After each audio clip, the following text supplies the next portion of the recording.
Hello, welcome to D6. This is professor Vinod Kumar.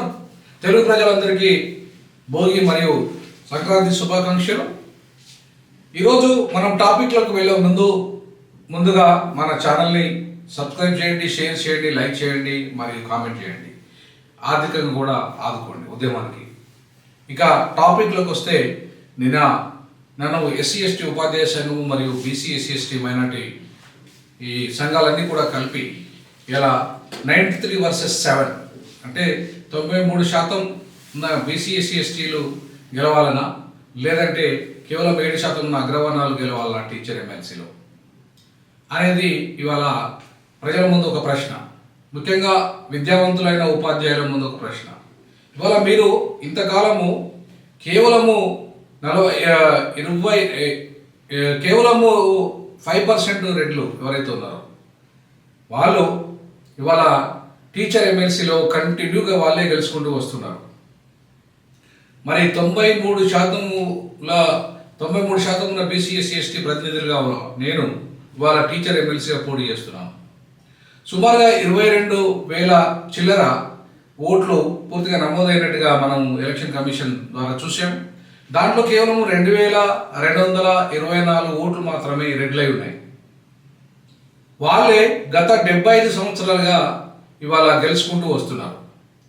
మరి ఇంతవరకు ఈ BC SC/STల సమస్యలను పరిష్కరించడంలో వాళ్ళు వైఫల్యం చెందినరు. వాళ్ళ అగ్రవర్ణాల ప్రయోజనాలు మాత్రమే కాపాడుకున్నారు. ముఖ్యంగా వాళ్ళ యొక్క ప్రభుత్వాలే వస్తున్నాయి. ఉమ్మడి ఆంధ్రప్రదేశ్లో రెడ్ల ప్రభుత్వాలే ఉన్నాయి. తెలంగాణలో వెలమ 10 ఏళ్ళు ఇప్పుడు రెడ్డి ప్రభుత్వమే ఉంది. అంటే పూర్తిగా అగ్రవర్ణాల ఆధిపత్యంలోనే ఇవాళ అధికారం అనేది కేంద్రీకృతమైంది. చివరికి రిజర్వేషన్లు లేని కారణంగా శాసన మండలిలో కానీ రాజ్యసభలో కానీ ఇవాళ ఈ SC/STలకు ప్రాతినిధ్యం లేకపోవడం జరుగుతుంది. అట్లాగే బీసీలకు కూడా సరైన ప్రాతినిధ్యం లేదు.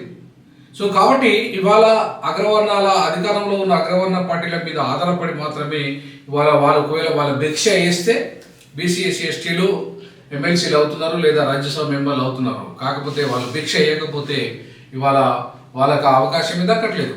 ప్రధానంగా టీచర్ ఎమ్మెల్సీ విషయానికి వస్తే ఇవాళ టీచర్ ఎమ్మెల్సీలో మొదటి నుండి కూడా రెడ్లదే ఆధిపత్యము. మరి కేవలము 2,000 ఓట్లు చిల్లర ఉన్న రెడ్లు గెలవాలా, లేదా 20,000 ఓట్లు ఉన్న BC SCలు గెలవాలా?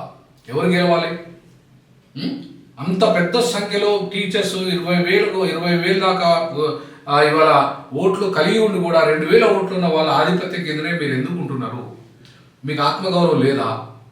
మీరు అంబేద్కర్, పూలే, పెరియార్ భావజాలంతో లేదంటే మన మహనీయులు ఇచ్చిన రిజర్వేషన్లతో వచ్చిన వాళ్ళే కదా.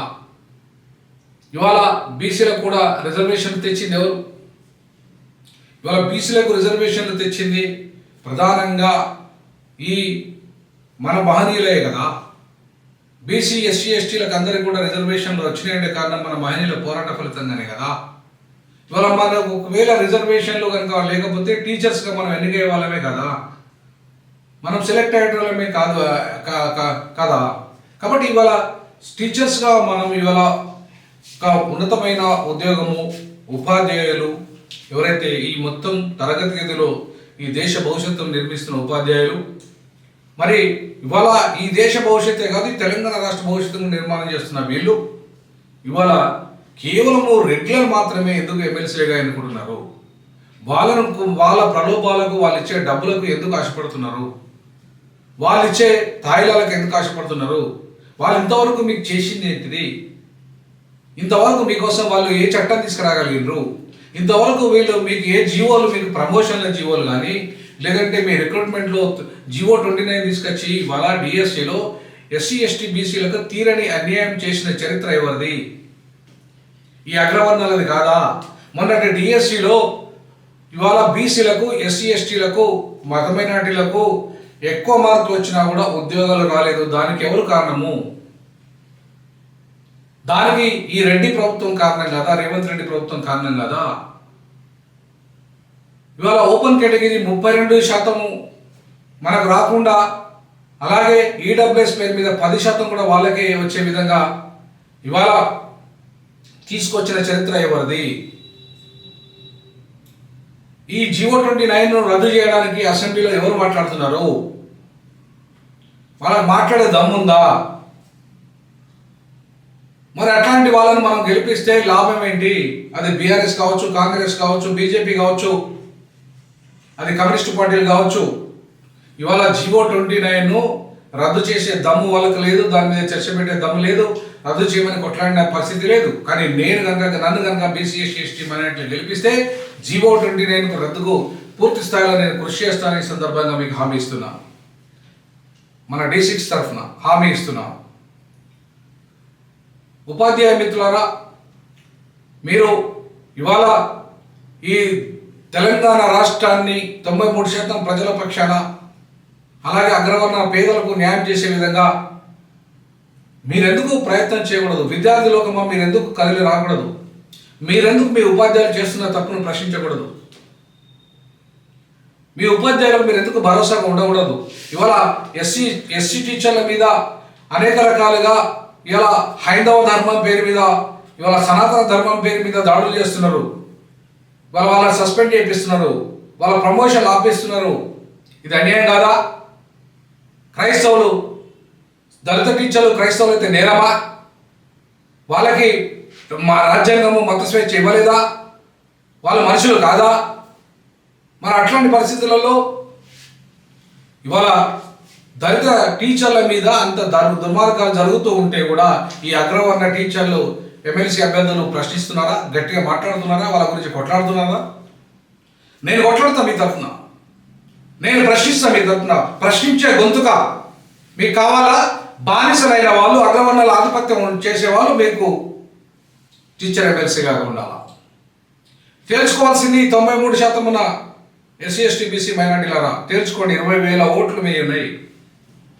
మీరెందుకు ఓడిపోతున్నారు? మీరెందుకు ఈ మన బహుజనాల అస్తిత్వాన్ని దెబ్బతీస్తున్నారు? మీరెందుకు ఇవాళ తిరగబడడం లేదు? ఉపాధ్యాయులు ప్రశ్నించకపోతే ఎవరు ప్రశ్నిస్తారు ఈ అన్యాయాలను? ఎవరైతే చదువుకున్న ఉపాధ్యాయులు ఈ మొత్తం ఈ దేశాన్ని, ఈ సమాజాన్ని మార్చాల్సిన మీరే భయపడితే, బానిసలుగా ఉంటే తిరుగుబాటు చేసేది ఎవరు? ఈ తెలంగాణ ఉద్యమంలో ఉపాధ్యాయుల పాత్ర కీలకం కాదా? మరి తెలంగాణ వచ్చిన తర్వాత 93% ఉన్న ఈ ప్రజలకు అధికారం రాకుండా అడ్డుపడుతున్నది ఎవరు? బీసీ ఎస్సీ ఎస్టీ మైనార్టీలైన బహుజనులకి అధికారం రాకుండా ఇవాళ రెడ్డి, వెలమ, కమ్మ, బ్రాహ్మణ 7% ఉన్న అగ్రవర్ణాలు పూర్తి స్థాయిలో విభజించి మనల్ని పాలించే రీతిలో అనేక రకాలుగా మనల్ని విడగొడుతుంటే మరి దాన్ని అడ్డుకోవాల్సిన మనం దానికి సపోర్ట్ చేస్తూ ఇలా వాళ్ళని గెలిపించడం తప్పు చేస్తున్నామా లేదా తప్పు మనం చేస్తున్నామా వాళ్ళు చేస్తున్నారా? మనమే ప్రధానంగా దానికి బాధ్యత వహించాలి. లేకపోతే ఎట్లా గెలుస్తారండి? 2,000 ఓట్లు రెడ్డిలు కంటిన్యూగా ఎమ్మెల్సీలుగా ఎట్లా గెలుస్తారు? కాబట్టి ఈ ఎన్నికల్లో టీచర్ ఎమ్మెల్సీ ఎన్నికల్లో నేను పోటీ చేస్తున్నాను. ఉమ్మడి వరంగల్, ఖమ్మం, నల్గొండ టీచర్ అభ్యర్థిగా నేను నిలబడుతున్నాను. తెలుసుకుందాం మనం రెడ్లా మనం 93% వర్సెస్ 7. ఇవాళ వాళ్ళ రెడ్లు గెలవాలా, బహుజనులు గెలవాలా తేల్చుకోవాల్సిన అవసరం ఉంది. ఆ దిశగా టీచర్ ఉపాధ్యాయులు అన్న వాళ్ళు మీరు తరగతి గదిలో అనేక విప్లవాలకు దారితీస్తున్నారు. ఈ సామాజిక విప్లవానికి తెలంగాణలో దారి తీయాలా? ఆ విప్లవం మీ నుండే మొదలు కావాలా? తెలంగాణలో బహుజన రాజ్యం మీ నుండే మొదలు కావాలి. దానికి నన్ను మీరు నాందిగా తీసుకొని ఎమ్మెల్సీ ఎన్నికల్లో బలపరిచిన మీ అందరికీ, ముఖ్యంగా ఎస్సీ ఎస్టీ ఉపాధ్యాయ సంఘానికి ధన్యవాదాలు. అంతేకాకుండా బీసీ ఎస్సీ ఎస్టీ సంఘాలకు ధన్యవాదాలు. తప్పకుండా అఖండ మెజార్టీతో నన్ను గెలిపించి 93% ప్రజల యొక్క ఆత్మగౌరవాన్ని నిలబెట్టాల్సిందిగా విజ్ఞప్తి చేస్తా ఉన్నాను. జై భీమ్, జై పులే, జై పెరియార్, జై జై సామాజిక తెలంగాణ.